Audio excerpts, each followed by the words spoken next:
반갑습니다, 여러분. 추석 시작 전이죠. 함께 주일에 오신 여러분을 진심으로 환영합니다.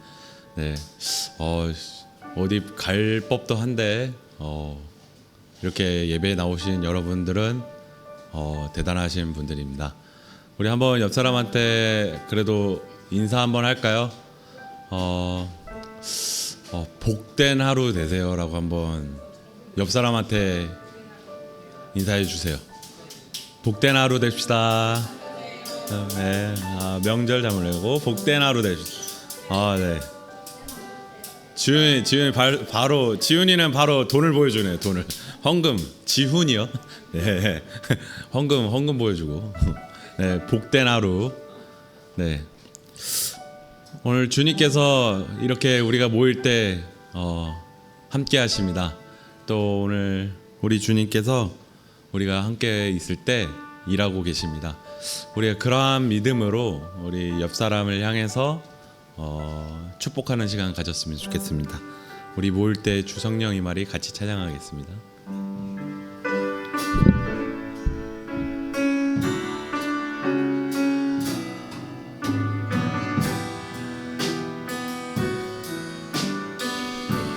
우리 모일 때 주 성령이 임할 것입니다.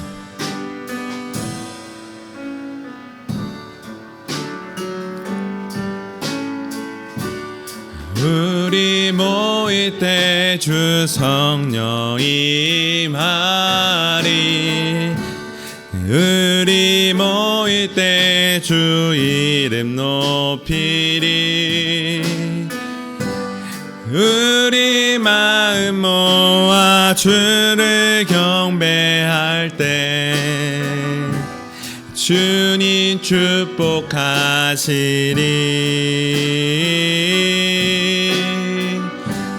주님 축복하시. 제가 한번 끊고 갈게요. 네, 이럴 줄 알았습니다. 제가 항상 축복하는 시간 가지면 이렇게 정막이 흐르는데 축복하는 느낌이 아니에요, 이거. 우리 한번 일어나서 우리 다가가면서 우리 한 명씩 짝을 이뤘으면 좋겠는데, 짝을 지어서 한번 축복했으면 좋겠어요. 이동하셔도 돼요. 짝을 지어서 네, 예나는 절레절레 하는데 그래도 축복하는 시간 가졌으면 좋겠습니다. 서로 손잡아주고, 네, 어깨 동무도 해줘도 되고요. 좋습니다. 네, 고3 열심히 해주는 모습 좋습니다. 네, 이렇게 해서 한 번 더 축복하는 시간 가졌으면 좋겠습니다.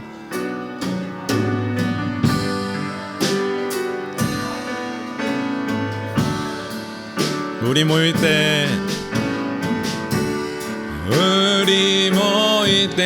주 성령 임하리.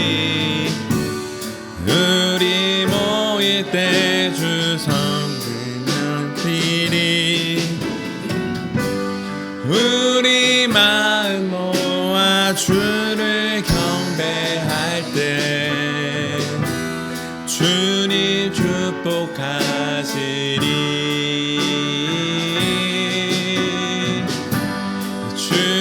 우리 한 번 더 고백할까요? 우리 모일 때 주 성령 임하십니다.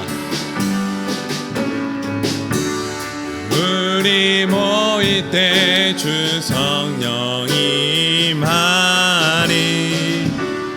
우리 모일 때 주 이름 높이리. 우리 마음 모아 주를 경배할 때 주님 축복하시리.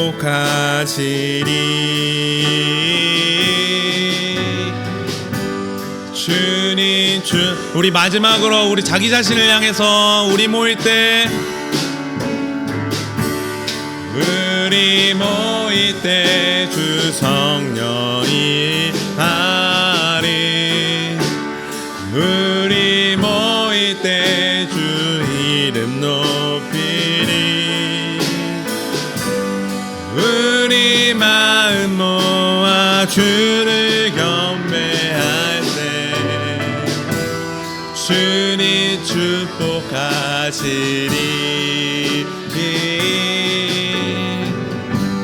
주님 축복 축복하시리. 우리 격려의 박수 올려드리기 원합니다. 네, 이제 자리에 앉으셔도 됩니다. 네, 이렇게 함께 동참해 주셔서 감사합니다.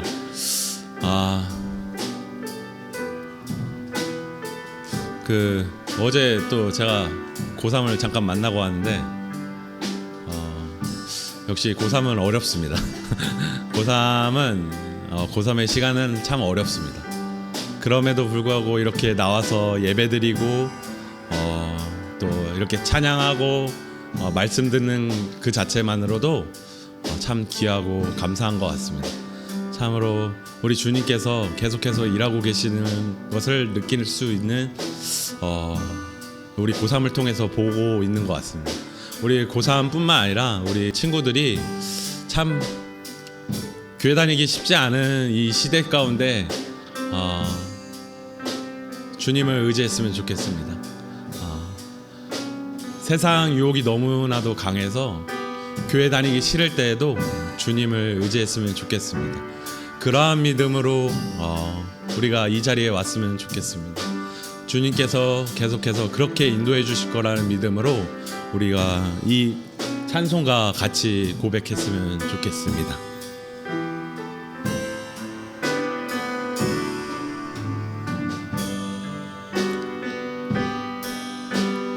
내 영혼 편히 쉴 곳과 풍랑이 일어도 안전한 포구 폭풍까지도 다스리시네 주의 영혼. 우리 다시 한번 고백할까요? 고난 내 영혼 편히 쉴 곳과 풍랑이 일어도 안전한 포구 폭풍까지도 다스리시네 주의 영원하신 팔에 주의 영원하신 팔 함께 하사 항상 나를 붙드시니 어느 곳에 가든지 요동하지 않음은 주의 영원. 우리 2절로 고백할까요? 세상 친구들 나를 버려도 예수를 함께 동행함으로 주의 은혜가 충만하리니 주의 영원. 우리 3절로 고백합시다. 나의 믿음이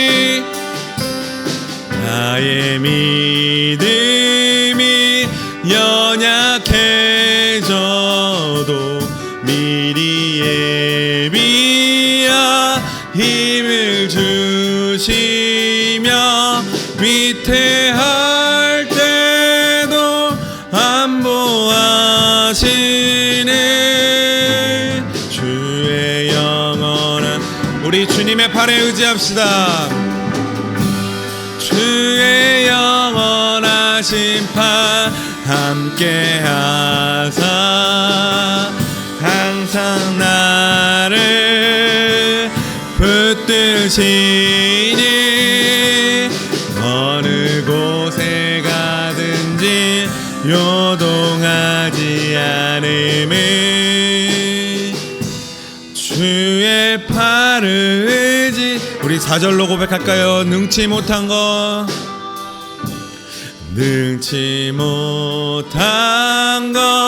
주께 얻으니 나의 일생을 주께 맡기며 나의 모든 짐 대신 지시는 주의 영원하신 의지에 주의 영원하신 팔에 주의 영원하신 팔 함께 하사 항상 나를 붙드시니 어느 곳에 가든지 요동하지 않음은 주의 팔. 우리 마지막으로 우리 목소리로 고백합시다. 주의 영원하신 팔 주의 영원하신 팔 함께 하사 항상 나를 붙드시니 어느 곳에 가든지 요동하지 않음은 주의 팔을 의지함이라. 아멘 아멘. 우리 이 시간 잠깐 기도했으면 좋겠습니다. 우리가 방금 고백한 찬송가의 가사처럼 주의 영원하신 팔 함께하사 항상 나를 붙드시니 어느 곳에 가든지 요동하지 않음은 주의 팔을 의지함이라. 이 고백이 우리의 삶의 고백이 되게 하여 주시옵소서. 이 고백으로 우리가 주님을 의지할 수 있게 해주시옵소서. 주님, 온전히 주님만 의지하고 주님만 바라보고 주님만 따라가는 우리의 예배자가 될 수 있게 인도하여 달라고 우리 함께 나아갔으면 좋겠습니다. 사랑해 주님 감사합니다. 오늘도 주님께서 인도하여 주시옵소서. 주의 팔을 의지함으로 우리가 나아가겠나이다. 주님을 항상 의지하고 나아가겠습니다. 우리가 어떠한 세상 유혹 가운데 요동하지 않고 주의 팔을 의지함으로 주님의 말씀에 따라서 살아가는 우리가 될 수 있게 인도하여 주셨습니다.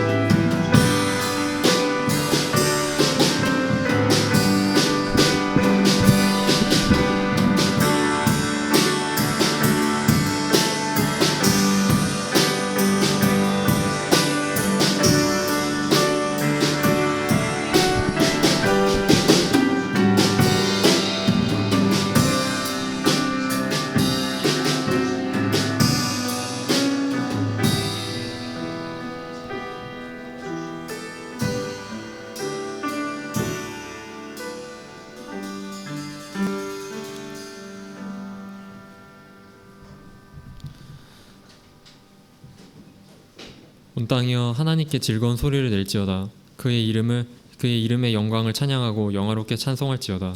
하나님은 영이시니 예배하는 자가 영과 진리로 예배할지니라. 아멘.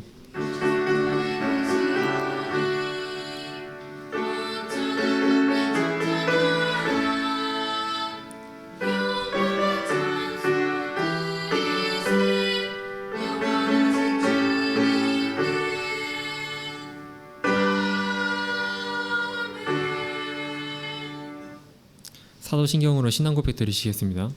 나는 전능하신 아버지 하나님 천지의 창조주를 믿습니다. 나는 그의 유일하신 아들 우리 주 예수 그리스도를 믿습니다. 그는 성령으로 잉태되어 동정녀 마리아에게서 나시고 본디오 빌라도에게 고난을 받아 십자가에 못 박혀 죽으시고 장사된 지 사흘 만에 죽은 자 가운데서 다시 살아나셨으며 하늘에 오르시어 전능하신 아버지 하나님 우편에 앉아 계시다가 거기로부터 살아있는 자와 죽은 자를 심판하러 오십니다. 나는 성령을 믿으며 거룩한 공교회와 성도의 교제와 죄를 용서받는 것과 몸의 부활과 영생을 믿습니다. 아멘.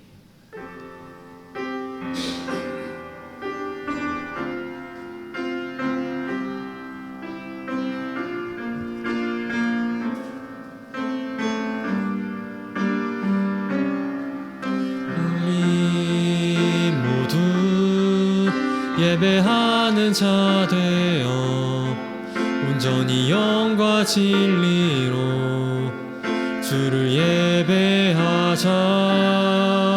주가 우리와 함께 영원히 함께 하시고 마르지 않는 샘물로 후일 채우시 우리 모두 예배하는 있는 자 되어 온전히 영과 진리로 주를 예배하자. 주가 우리와 함께 영원히 함께 하시고 마르지 않는 샘물로 우릴 채우시리라. 문장훈 선생님이 기도해 주시겠습니다. 다 같이 기도하도록 하겠습니다. 살아계신 하나님, 오늘도 감사합니다. 또 하나님을 찬양하는, 또 하나님 말씀을 듣는 이 시간을 우리가 또한 귀히 여기고 또 이 예배 가운데 함께 하실 하나님을 또 기대하게 하심에 또한 감사합니다. 하나님, 한 주간의 우리의 삶을 되돌아보면 여전히 또 무너지고 여전히 하나님 앞에서 온전치 못한 우리의 모습들이 많이 있음을 또한 되돌아봅니다. 다양한 우리의 삶의 문제들, 또 상황들, 또 환경들이 있습니다. 우리가 스스로 또 이겨낼 수 있다고 하지만 하나님의 은혜 없이는 또한 하나도 이겨낼 수도 또 살아갈 수도 없는 하나님, 그런 자들입니다. 연약하기에 오늘도 하나님 붙들고 살아갑니다. 하나님, 오늘도 회개함으로 주님 앞에 나아갑니다. 또 각자의 모습 가운데, 또 모양 가운데 하나님, 우리의 기도와 또 우리의 회개와 또 우리의 감사와 찬송을 받아주시고 하나님 한 분으로만 만족하고 하나님 한 분으로만 바라보며 살아갈 수 있는 우리의 마음들을 날마다 또 만들어주시고 또 살펴주시길 원합니다. 하나님, 오늘 또 느헤미야 말씀을 우리가 보게 됩니다. 또 듣게 됩니다. 하나님, 느헤미야를 통하여서 일하신 하나님의 그 운행을 우리가 또한 보면서 우리의 삶이 또 무너질지라도 더 다시금 재건할 수 있는 우리의 그런 시간이 될 수 있기를 또 바라고 소망하며, 우리의 마음이 또한 닫혀 있다면 오늘 말씀 가운데 우리의 마음이 열리고 우리의 귀가 열리고 우리의 몸이 열려서 하나님 말씀이 온전히 들어와 좋은 열매를 맺어가는 좋은 성품이 맺어가는 하나님 그런 시간이 될 수 있도록 인도하여 주시옵소서. 하나님, 오늘 말씀 선포하시는 또한 종평재 목사님 위해서 함께 기도합니다. 늘 성령님 함께 해주시고 말씀 가운데 거하게 해주시고 말씀으로 날마다 살아가는 그 삶 가운데도 하나님 축복과 또한 오늘 선포하는 그 말씀 가운데도 하나님 능력과 힘을 허락하여 주시기를 원합니다. 오늘 찬양대 찬양 기쁘게 받아주시기를 또한 간구합니다. 살아계신 예수 그리스도의 이름으로 기도했습니다.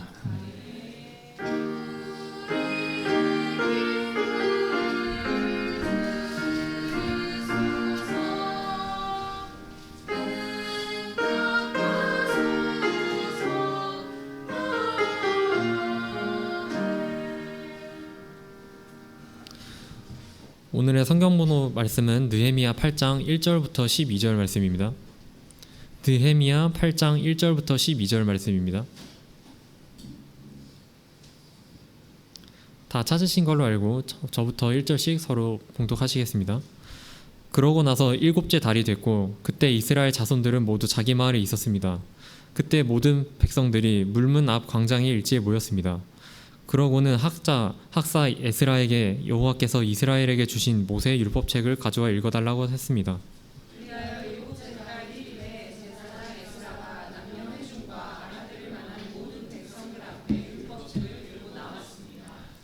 그리고는 물문 앞 광장에서 남녀와 알아들을 만한 모든 사람들에게 이른 아침부터 정오까지 율법을 큰 소리로 낭독했습니다. 그러자 모든 백성들이 그 율법책에 귀를 기울였습니다.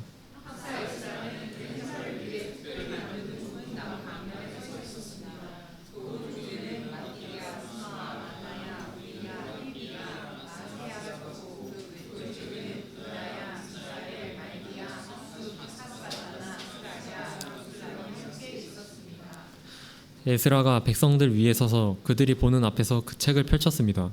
그가 책을 펴자 백성들이 다 일어났습니다.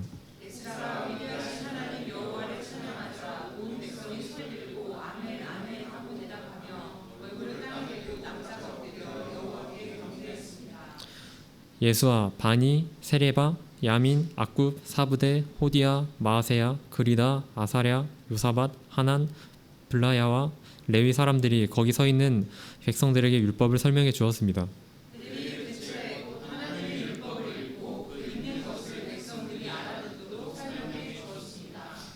온 백성들이 율법의 말씀을 듣고 울었습니다. 그러자 총독 느헤미야와 제사장이자 학사인 에스라, 백성들을 가르치던 레위 사람들이 모든 백성들에게 말했습니다. 이날은 우리 하나님 여호와의 거룩한 날이니 슬퍼하거나 울지 말라.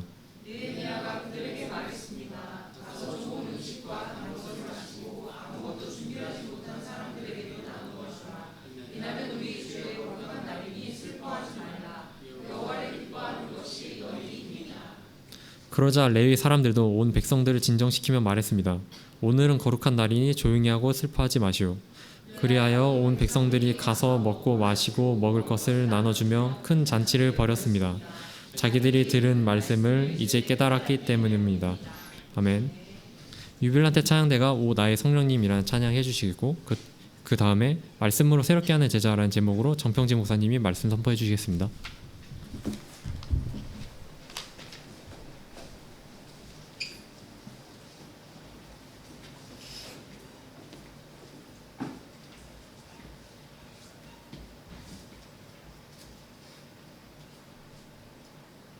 나의 성령님 임하셔서 내 마른 내 맘 다지소서. 자비한 성령님 상한 맘에 임재하소서. 나의 성령님 임하셔서 굳어진 내 맘 다독이소서. 은혜의 성령님 갈급한 맘 채우소서.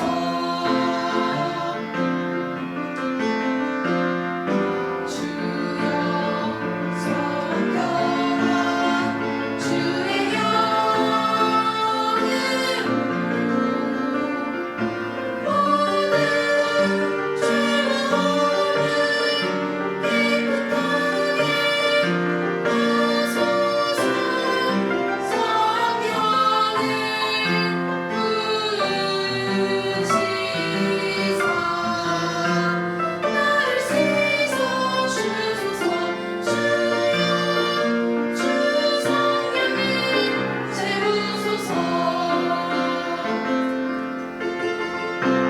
나의 성령님 임하셔서 내 마른 내 맘 다지소서.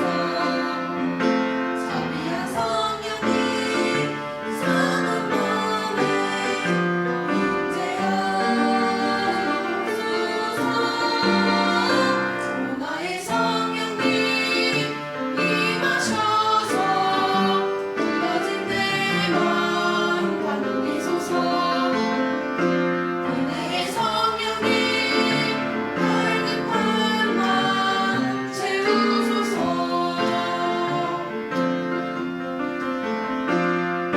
주여 성결한 주의 영으로 모든 죄와 허물 깨끗하게 하소서. 성령을 부으시사 나를 씻어 주소서. 주여 주 성령을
아멘. 유빌라테 찬양 감사합니다. 하나님께서 기쁘시게 받으실 줄 믿습니다.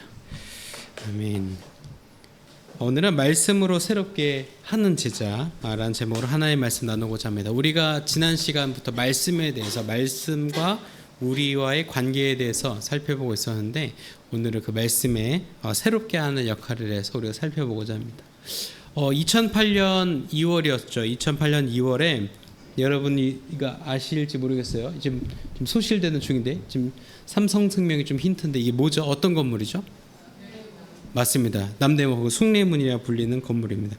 이게 이제 2008년 2월에 이게 2월 제 10날 2월 초였어요. 2월 초에 제가 이제 이때 이제 대학부 재학 중이었을 텐데, 이때 이제 귀가길이었죠. 제가 이제 사는 집은 일산이었고 학교는 5호선 끝자락에 광나루였고, 여기 광화문이 이제 학교에서 이제 지하철을 타고 와서 광화문에서, 그러니까 광나루에서 광화문까지는 5호선을 타고 오고, 이제 광화문에서 광역버스를 타고 일산으로 가는 게 제 등하교 수순이었어요. 등하교를 항상 그런 식으로 했는데, 광화문에서 이제 타면 어떻게 가냐면 이제 저 아래쪽으로 시청 밑으로 지나서 숭례문으로 해서 서대문으로 해서 연세대로 빠져서 나가는 쪽으로 일산으로 향하는 게 이제 광역버스 노선이었습니다.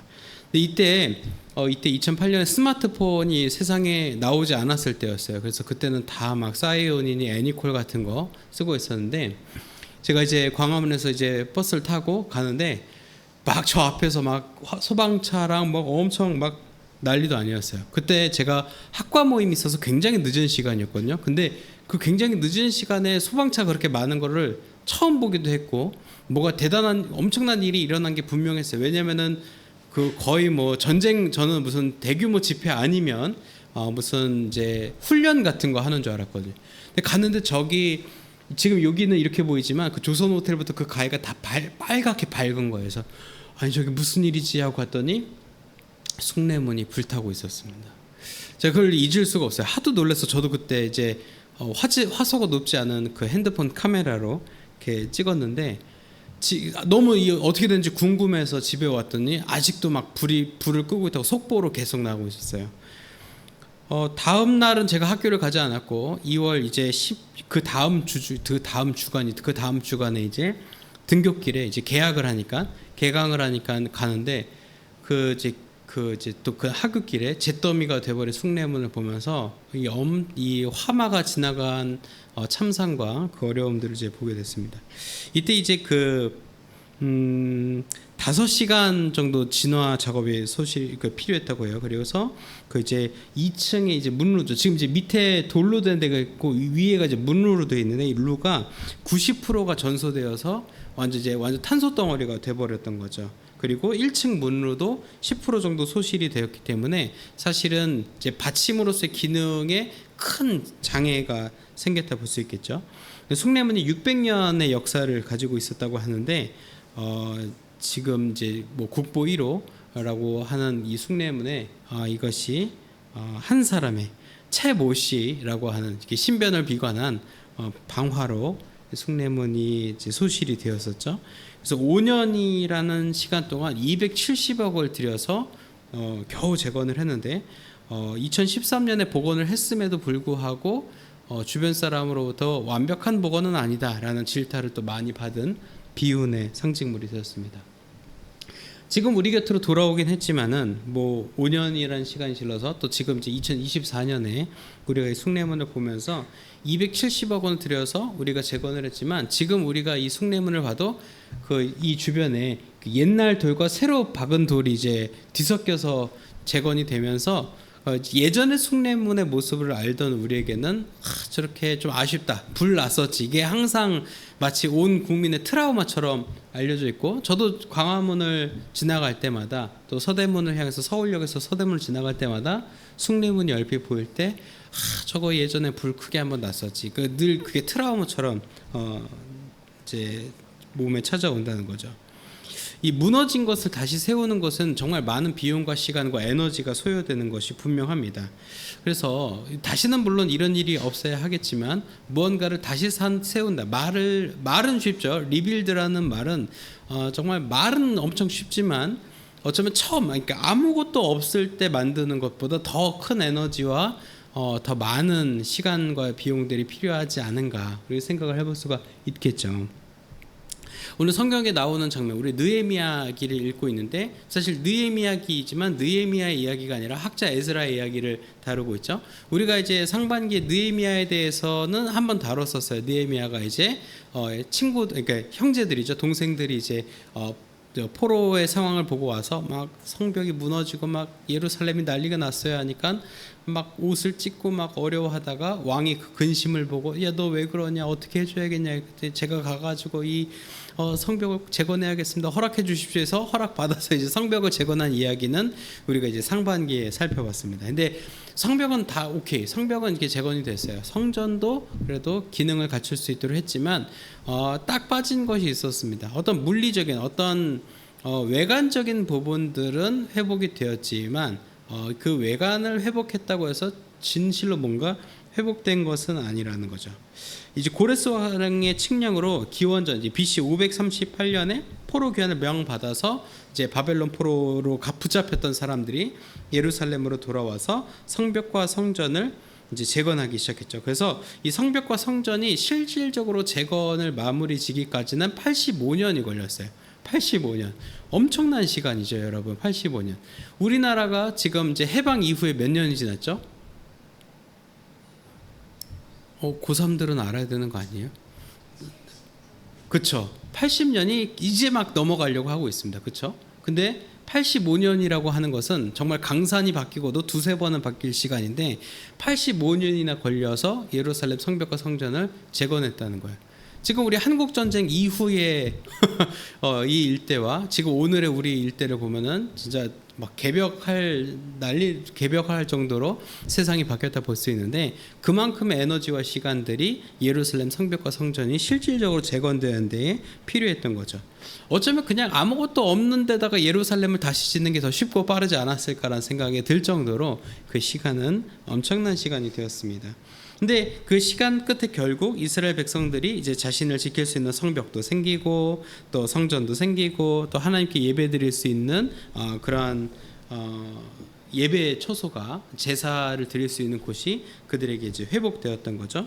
그래서 이제 그들은 이제 제사도 드리고 또 성벽 안에서 안전하게 자신들의 민족을 지킬 수 있었음에도 불구하고 이스라엘 백성들이 이 학자였던 오늘 본문에 등장한 학자였던 에스라에게 부탁을 하는 게 있습니다. 에스라야 그래 우리 성벽 성전 다 됐다. 그런데 우리에게 꼭 필요한 것이 있다. 그것이 바로 무엇이냐? 하나님의 말씀이라고 하는 거예요. 성벽도 있고 성전도 있지만 우리에게 말씀이 없어. 우리가 말씀 위에 지금 서지 못했어. 그래서 지금 뭔가 외관적으로는 환경적으로 물리적으로는 뭔가 된 것 같지만은 뭐가 되고 있는 것 같지 않다라는 의문과 의구심을 학자 에스라에게 제시했던 것이죠. 그래서 학자 에스라가 이제 오늘 1절에도 읽었지만 율법책을 가지고 와서 우리에게 공표해달라, 읽어달라라고 이야기합니다. 그 당시에는 지금처럼 그 한 사람에 하나씩 모든 사람이 볼 수 있도록 말씀이 보급되거나 이렇게 일반적으로 읽을 수 없는 그런 상황이었기 때문에, 그러니까 책도 귀했지만 율법책 자체도 엄청 귀했죠. 그렇기 때문에 읽어주는 사람이 있고 그것을 듣는 방식밖에는 그들에게 말씀을 접할 방식이 없었던 것이죠. 그래서 무너진 성벽과 성전을 세우는 것도 중요하지만 우리 백성들을 향한 하나님의 마음 앞에, 말씀 앞에 다시 우리 마음을 세우는 것, 즉 하나님의 말씀 위에 우리가 다시 서는 것이 중요했다라고 하는 것을 이스라엘 백성들이 요청했던 것이죠. 그래서 그들은 어떤 성례와 제사 위에 서는 것이 하나님의 말씀에 순종하며 순복하며 사는 것이 아니라 정말 말씀, 정말 이 율법이 된 하나님의 말씀 위에 서는 것이 하나님의 말씀 앞에 서는 것이다. 말씀으로 새롭게 되어지는 것이다라는 것을 분명하게 인식했던 것이죠. 그래서 이 일들을 사실 이 에스라와 느헤미야기에 잘 기록이 되어 있지만 이 놀라운 일은 지금부터 이제 시작이 된 겁니다. 이제 개역 개정에는 수문이라고 번역되고 우리 오늘 함께 읽은 새 번역에는 물문 이렇게 되어 있어요.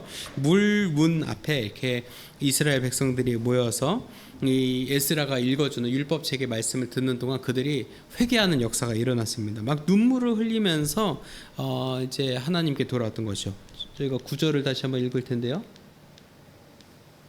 9절 한번 다시 읽겠습니다. 시작. 온 백성들이 율법의 말씀을 듣고 울었습니다. 그러자 총독 느헤미야와 제사장이자 학사인 에스라 백성들을 가르치던 레위 사람들이 모든 백성들에게 말했습니다. 이날은 우리 하나님 여호와의 거룩한 날이니 슬퍼하거나 울지 말라. 아멘. 이 백성들이 왜 울었을까요? 백성들이 왜 울었을까요? 사실 그 전에 성벽과 성전이 재건되었을 때도 울 수 있었습니다. 우리가 진짜 저기 바벨론 가서 엄청 개고생했는데 우리가 돌아와서 성벽을 재건했어. 우리가 성전을 재건하고 우리 예배가 회복됐어라고 감격할 수 있었죠. 그런데 실질적으로 그들이 하나님 앞에 이 말씀을 듣고 운 이유는 자신들의 완악함이 하나님의 말씀을 거슬렀기 때문이라는 것을 알았기 때문입니다. 왜냐하면 이 말씀의 내용이 그러했어요. 율법의 내용과 그것이 설명하는 그 모든 내용들이 무엇이냐? 바로 너희가 그동안 고생했던 것. 그래서 1절부터 쭉 읽는 거죠. 쭉 읽어져 내려가는 그 내용들이 무엇이냐? 너희가 포로의 아픔을 겪은 것, 너희가 그렇게 고생했던 것, 그런 것은 너희가 하나님의 말씀으로부터 하나님으로부터 떠났었던 그 시기 때문이다라는 것을 이야기했던 것이죠. 그래서 다시 한번 그 마음의 찔림으로 인해서 이스라엘 백성들의 삶을 저격당한 거죠. 그러니까 하나님의 말씀이 그 이 당시에 성벽과 성전을 재건했던 그 이스라엘 백성들의 마음을 저격해서 그들의 마음을 찔리게 한 겁니다. 우리가 지난 시간에도 얘기했겠죠. 뭔가 말씀이 우리 안에 거슬리게 하는 게 있어요. 그래서 즉각적으로 원래 말씀 앞에 섰을 때 우리 마음은 편할 수가 없습니다. 말씀 앞에 편한 사람은 그냥 아무 생각 없이 읽은 거예요. 그냥 읽기만 한 겁니다. 근데 정말 말씀 앞에 내가 선 사람은 그 말씀이 결코 내가 편할 수가 없습니다. 말씀은 나를 항상 자극하고 불편하게 하고 내가 무엇이 잘못된지를 보게 보기 때문이에요. 여러분 아침에 일어나서 화장실에 섰을 때 거울 보면 불편해요, 편하네요? 네, 심히 불편합니다. 얼굴이 뭐야? 박살이 났잖아. 막 그러면서 막 머리도 막 얼굴이 이게 뭐야 그러고 머리도 이렇게 막 하는데 계속 보고 왜 머리가 이게 안 올라가지? 아니면 머리가 이렇게 오늘 이렇게 뽕이 안 쓰지? 막 그러면서 계속 어떻게든 이걸 끌어올리려고. 아무튼 이 거울이라고 하는 것은 우리가 뭔가 잘못된 부분, 우리가 객관적으로 보지 못하는 부분들을 보게 한다라는 거죠. 거기 보고 아무 문제 없다라고 하는 거, 혹은 이렇게 좀 생겼는데 하고 자뻑하는 사람들은 이 문제의식을 정확하게 느끼지 못하거나 그저 아무런 목적과 의도 없이, 조금 더 심하게 말하면 자신에 대한 아무런 기대감이 없을 때 거울을 보고 아무 감정이 들지 않는다는 거죠. 하지만 내가 정서적으로 건강한 상황이라면 거울을 보았을 때, 혹은 어떤 나를 비추게 하고 돌아보게 하는 그 상황에 직면했을 때, 그 상황 속에서 혹은 그 거울이 보여주는 내 모습으로 인해서 내가 무엇이 잘못됐는지를 발견하게 된다는 거죠. 이와 비슷한 일이 요시야 시기에도 있었습니다. 요시야라고 하는 이거는 에스라의 사진이에요. 이 에스라가 이제 말씀을 읽고 이 요시야라고 하는 왕의 이야기에도 등장합니다. 이 요시야 왕의 이야기는 열왕기하에 등장하는데, 이 유다의 왕이었던 이 요시야가 어린 시절에 이제 왕이 되고 이제 선대 왕들이 했던, 그러니까 선왕, 이제 부왕부터 선왕까지 막 하나님 앞에 패역을 저지르고 율법을 떠나고 말씀을 떠나고 하나님을 경외하지 않는 것으로 인해서 심판을 받는 것을 보고, 이 요시야 왕이 되자마자 한 것이 뭐냐면 역시 성전을 수리를 했어요. 느헤미야가 와서 성전을 보수하고 학자였던 에스라가 말씀으로 다시 리빌드했던 것처럼 이 요시야 왕은 성전을 보수하게 됩니다. 이 성전을 근데 수리하던 그때에 저 구석탱이 어딘가 숨겨져 있던 율법책, 그러니까 스크롤들이죠, 두루마리들을 발견하게 됩니다. 이 두루마리가 내용이 무엇이 있느냐? 회계장부 이런 게 아니라 율법책이었어요. 하나님의 말씀이었습니다. 근데 얼마나 놀랍냐면 이 요시야 왕부터 이 당시에 살던 이스라엘 백성들이 이 율법책의 존재도 몰랐고 율법책의 내용을 그냥 구전으로만 들었어요. 구전으로만. 그냥 아빠가 혹은 엄마가 혹은 내 선배 제사장이 이런 책이 있었어. 근데 그 책의 내용이 이런 게 있었어 라고 했던 거죠. 근데 때로는 그렇게 전승으로 되다 보니까 자의적일 수도 있었고, 혹은 정확하지 않은 표현이 있었을지 모르겠지만, 이렇게 실물을 영접하고 나니까 선대의 왕들이 했던 것의 잘못을 분명히 깨닫고 또한 우리 내 선배 믿음의 선배들이 정말 목숨 걸고 지켜왔던 하나님의 말씀이 정말 사실이었구나라는 것을 이 율법 책들을 통해서 알게 되는 거죠. 그래서 요시야 왕은 이 율법책을 발견했다는 소식과 율법책의 내용을 읽고 나서 역시 자신의 옷을 찢으면서 하나님 앞에 자신의 죄와 이스라엘 백성들의 죄를 자복하면서 회개하는 역사가 일어나게 되었습니다. 그래서 요시야 왕은 왕의 권한으로 각종 우상과 이방 예배를 깨부수고 없애버렸어요. 당시에 왕권이 완전하게 탄탄하게 세워지지 않은 순간이었기 때문에 어쩌면 이 우상들을 깨부순다라는 거 하는 것은 우상을 숭배하던 이제 우상 선지자들이나 혹은 우상을 따르고 있던 관료들의 반발을 살 수 있었고 어쩌면 또 암살을 당할 수도 있을 거예요. 우리나라 조선 역사에서도 왕이 신하들의 반감을 샀을 때 암살 혹은 폐위가 되는 것을 이제 경험한다는 것을 우리가 알 수 있다고 봤을 때 요시야 왕도 사실은 그런 리스크가 분명히 있었던 거죠. 하지만 요시야 왕 그런 것이 그냥 눈에 들어오지 않았습니다. 오직 하나님의 말씀으로 돌아가야 하겠다. 이 율법에 쓰여진 이 말씀 이대로 우리 민족을 다시금 돌이켜야 하겠다라고 하는 그 마음이 있었기 때문에 하나님께로 돌아왔습니다. 그래서 이방 예배 우상 다 철폐하고 때려부수고 이스라엘 백성들이 잊고 지냈던 하나님 그리고 그 하나님 앞에 드리는 유월절을 다시 지키도록 공표하고 지키기 시작했습니다. 그래서 성경에서는 이 요시야 왕에 대해서 이렇게 칭송하고 있어요. 열왕기하 23장 25절의 개역개정 버전입니다. 요시야와 같이 마음을 다하며 뜻을 다하며 힘을 다하여 모세의 모든 율법을 따라 여호와께로 돌이킨 왕은 요시야 전에도 없었고 후에도 그와 같은 자가 없었더라라는 겁니다. 아마 성경이 표현할 수 있는 한 사람에 대한 지칭에 가장 최고의 지칭이 아닌가 해요. 물론 하나님 마음에 합한 자라는 표현을 얻은 다윗도 대단하지만 이 요시야 왕이 얻은 그 타이틀 그런 사람은 그 사람 전에도 없었고 뒤에도 없었다라는 거죠. 여러분도 사실 이런 어떤 마음의 어떤 욕구가 욕망이 이랬으면 좋겠어요. 나도 이러한 사람이 되어야겠다. 나도 하나님 보시기에 이처럼 나를 사랑했던 사람은 이 사람 전에도 없었고 이 친구 이후에도 없었다라고 하는 그러한 칭찬, 그러한 칭송을 여러분도 받게 되길 바랍니다. 이 진정한 개혁이라는 것은 무조건 나쁜 것을 막 쳐서 없애고 때려 부수는 것이 아니라 회복시켜서 온전하게 하는 것이에요. 그래서 변화를 받아서 다시 세운 그것을 잘 지켜나가는 것, 그것이 바로 진실된 개혁이라고 볼 수 있겠죠.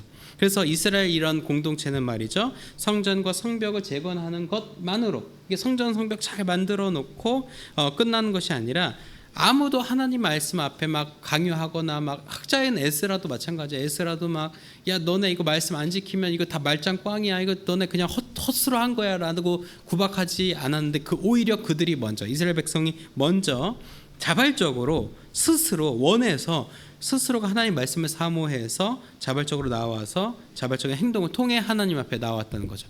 말씀을 우리에게 들려주십시오. 말씀을 우리에게 주십시오라고 그들이 요청하고 요구했던 것입니다. 그리고 그 회개 운동의 역사가 마치 요시야 왕 때 있었던 것처럼 또한 이 이후에 에스라의 말씀을 낭독한 이후에 그 가운데서 일어났던 것처럼 자신들에게 회개 운동이 일어났고 이 회개 운동은 오늘 우리가 말씀 끝자락에 여호와의 거룩한 날이다 울지 말라라는 위로의 말과 선포의 말을 듣고 나서 어떻게 한 걸 볼 수 있었죠? 나가서 먹고 마시고 함께 교제했던 것처럼 자신들만 먹고 마시지 않고 다른 사람들에게도 나눠주고 이 기쁨을 전하고 이 기쁨의 날의 가치를 다른 사람들에게 알리는, 그래서 진실된 의미의 개혁을 완성시킨 거죠.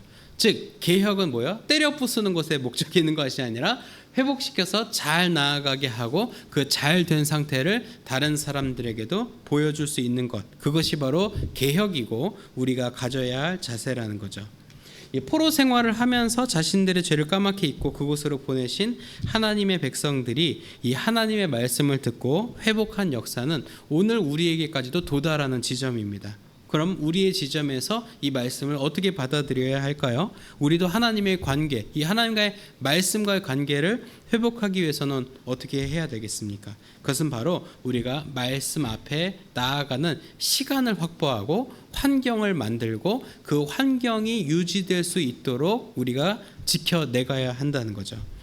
사실 이 말씀은 우리가 작년에도 오늘 사순절에도 계속 얘기 나눴지만 이 말씀은 육신이 되신 예수 그리스도입니다.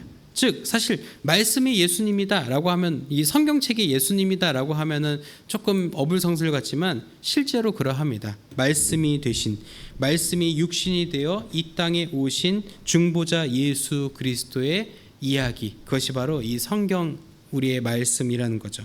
이 말씀을 대할 때 우리는 마치 예수님을 만날 수 있는 유일한 채널이자 유일한 관계망이라고 생각하고 나아가야 한다는 거죠. 물론 예수님을 우리가 기도 가운데 성령님의 중재를 통해 기도 가운데서도 만날 수 있고, 목사님 또 전도사님의 설교를 통해서도 만날 수 있고, 예배 가운데서 분명 만날 수 있습니다. 하지만 여러분의 일상의 자리에서 예수님을 만날 수 있는 가장 좋은 방법은 바로 말씀 앞에 여러분이 서는 것입니다. 그리고 그 말씀 앞에 서는 환경을 만들어가는 것이에요. 오늘 선생님들과 함께 교제하면서 이야기를 나눌 텐데 이런 이제 격언 또 표현들이 있죠. 내가 가장 많이 시간을 보내는 5명의 평균이 나다라는 거예요. 그리고 내가 읽는 것이 곧 내가 된다라고 하는 것.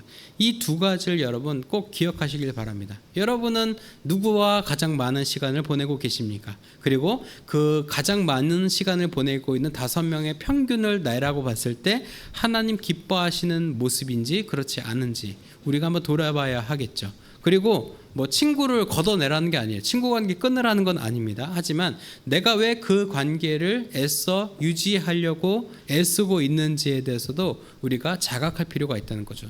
또 다른 한편으로 내가 읽는 것이 곧 내가 된다면 내가 지금 물론 학생이니까 공부를 하겠지만 그 공부 안에서 하나님의 세계, 하나님의 세계관, 창조주 되신 하나님을 만나고자 하는 공부로서 이 공부를 대하고 있는지 그저 좋은 대학 가서 돈 많이 벌어서 테슬라 모델 X 타고 퇴근하는 게 내 꿈인 것처럼, 그리고 집에 그냥 페라리도 하나 있으면 좋겠고, 그런 우리의 야망적인 모습들 때문에 공부를 대하고 있지 않은지 우리가 돌이켜 봐야 한다라는 것이죠.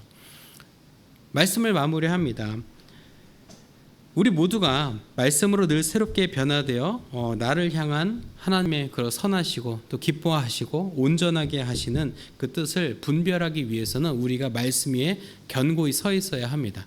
우리가 말씀을 떠나서 살 수 없다라고 고백하는 것은 그냥 우리가 성경책 없이 신앙생활하는 무의미함을 얘기하는 정도가 아니라 정말 말씀이 우리에게 예수님의 말씀이기 때문이에요. 우리가 예수 그리스도를 주로 고백하며 따른다고 하는 것은 그 주님께서 이 땅에 오시고 우리에게 어떤 사랑을 보여주셨는지, 또한 그 아들을 보내시기까지 우리를 사랑하신 하나님의 섭리와 인자하심이 어떠한지를 명명백백히 이 기록한 이 말씀 위에 바로 선다라고 하는 것입니다. 그럴 때 우리는 말씀으로 새롭게 될 수 있다는 거예요. 우리가 이제 뭐 개혁이라고 하는 말, 또 우리가 뭐 변화라는 말을 할 때 리포메이션이라고 하는 단어를 사용하죠. 근데 이 리포메이션이라는 단어와 함께 저는 같이 생각해 볼 단어들이 있다고 생각합니다. 그것은 바로 포메이션, 트랜스포메이션, 디포메이션이에요. 트랜스포메이션은 궁극적으로 우리가 원하는 거죠. 변화, 어떤 성숙 이런 걸 보면 우리가 원할 겁니다. 근데 성숙과 변화가 있기 위해서는 디포메이션이 있어야 돼요. 디포메이션은 뭐냐? 붕괴되는 거예요. 다시, 그러니까 리셋하는 겁니다. 그것은 가정에서 해야 되는 것은 무엇이냐? 마치 요시야 왕이 무너졌던 성전과 성벽과 그 모든 것들을 재건해 나가고 공표해 나갔던 것처럼, 안식일을 다시금 끌어올렸던 것처럼, 또 오늘 우리가 함께 본문 속에서 만난 느헤미야와 에스라가 무너졌던 하나님의 말씀을 재건하고 이스라엘 백성과 함께 그것을 지키기 위해 결단하며 나아갔던 것처럼, 여러분의 삶에서 무너졌던 하나님의 말씀 앞에 서는 시간과 자리들, 하나님과의 관계성들의 그 무너진 모든 것들을 이제 디포메이션, 인식하는 거예요. 그 무너졌던 붕괴의 상태들을 인식하고 거기서 다시 시작하는 것이 트랜스포메이션 혹은 리포메이션의 시작점이 된다라는 거죠. 여러분, 그래서 디포메이션 없이는 트랜스포메이션 혹은 리포메이션이 일어날 수 없기 때문에 이미 난 박살 났어요, 난 감흥이 없습니다 하지 말고 그것을 인식하는 것이 리포메이션, 트랜스포메이션의 시작이라는 것을 기억하시면서 이번 명절이 그 마음의 결단과 물론 잘 맛있는 거 많이 드시고 그 결단이 여러분에게 또 아로새겨지는 이번 기간이 되길 바랍니다. 우리 함께 드리는 기도 드림으로 말씀 마무리합니다. 함께 기도합니다. 우리를 말씀으로 새롭게 하시는 하나님 아버지, 오늘 말씀을 통해 하나님의 말씀은 우리를 새롭게 하는 능력이 있음을 발견합니다. 날마다 말씀의 능력을 맛보며 말씀을 통해 회복과 변화를 경험하는 제자로 자라나도록 인도해 주세요. 예수님의 이름으로 기도드립니다. 아멘. 우리 이 마음 가지고 함께 찬양하겠습니다.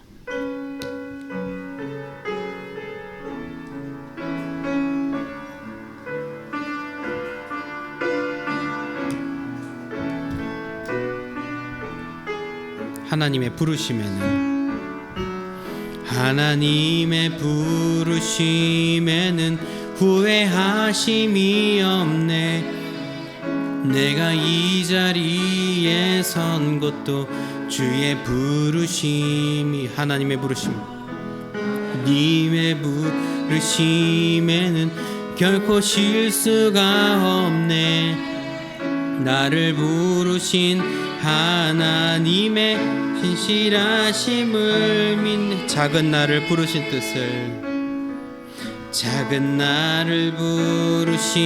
뜻을 나는 알 수 없지만 오직 감사와 순종으로 주의 길을 가리라. 때론 내가 연약해져도 주님 날 부르시니, 주님 놀라운 그 계획을 나는 믿으며 살리. 날 부르신 뜻 내 생각보다 크고 나 향한 계획 나의 대로 측량 못하나 가장 좋은 길로, 가장 완전한 길로 오늘도 날 이끌. 날 부르신 뜻 내 생각보다 크고 나 향한 계획 나의 지혜로 측량 못하나 가장 좋은 길로, 가장 완전한 길로 오늘도 날 이끄신 믿네. 하나님 감사합니다. 우리에게 육신이 되신 말씀 예수 그리스도를 보내주시고 그 예수님을 가까이하며 따라가는 삶 살게 하는 은혜 주시니 감사합니다. 오늘 말씀 기억하며 우리 삶의 자리에서 말씀을 가까이하며 말씀 위에 서기로 힘쓰며 또한 말씀을 통하여 우리가 변화되기로 다짐하며 나가는 우리가 되게 하옵소서. 우리 결단과 이 고백 담아 우리 소득의 일부를 기쁨으로 드리오니 주님 기쁘게 받아주시고 하나님의 말씀이 세상 가운데 드러나여지고 선포되는 데에 이 예물 사용되게 하여 주옵소서. 오늘 예물과 함께 간구하는 바 기도의 제목들도 함께하려 내려놓습니다. 하나님께서 그 기도의 제목들 하나하나 살피시고 하나님의 때에 하나님의 방법으로 그 제목 응답하여 주실 줄 믿습니다. 오늘 드리지 못한 손길과 함께하지 못한 심령 위에도 동일한 은혜와 복을 허락하여 주시길 원하며 우리 주님 예수님 이름으로 봉헌 기도드립니다. 아멘. 다 같이 일어나셔서 결단과 파송의 찬송하시겠습니다.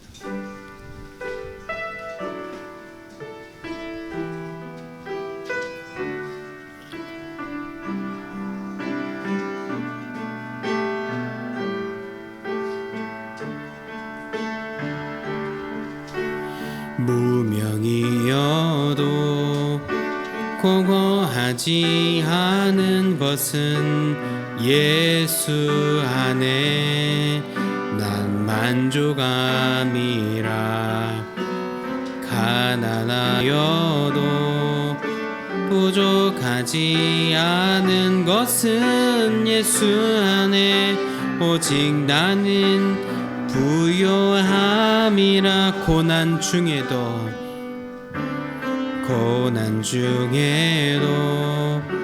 견뎌낼 수 있는 것은 주의 계획 믿기 때문이라. 실패하여도 일어설 수 있는 것은 예수 안에 오직 나는 승리함이라. 난 예수로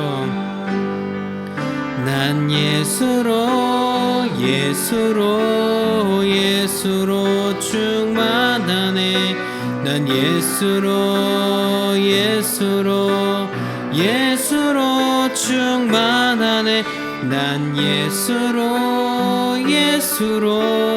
예수로 충만하네. 영원한 왕 내 안에 살아계시네. 내 몸이 약해도 낙심하지 않은 것은 예수 안에 난 완전함이라. 화려한 세상 부럽지 않은 것은 난 예수로 충만함이라. 난 예수로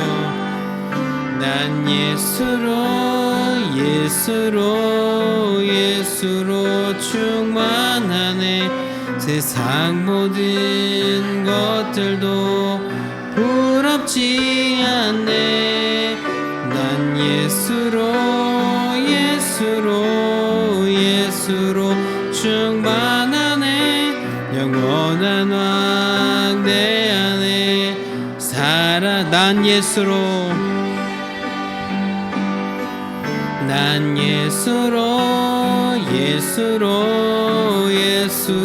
충만하네. 세상 모든 풍파도 두렵지 않네. 난 예수로 충만하네. 영원한 왕 내 안에 살아계시네.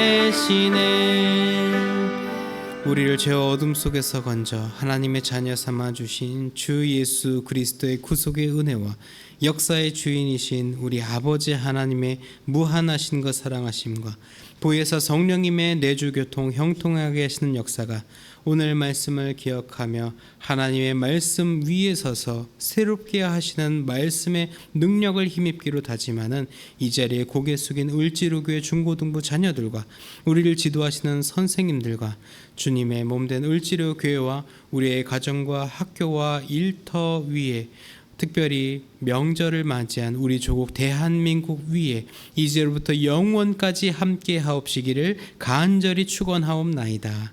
아멘.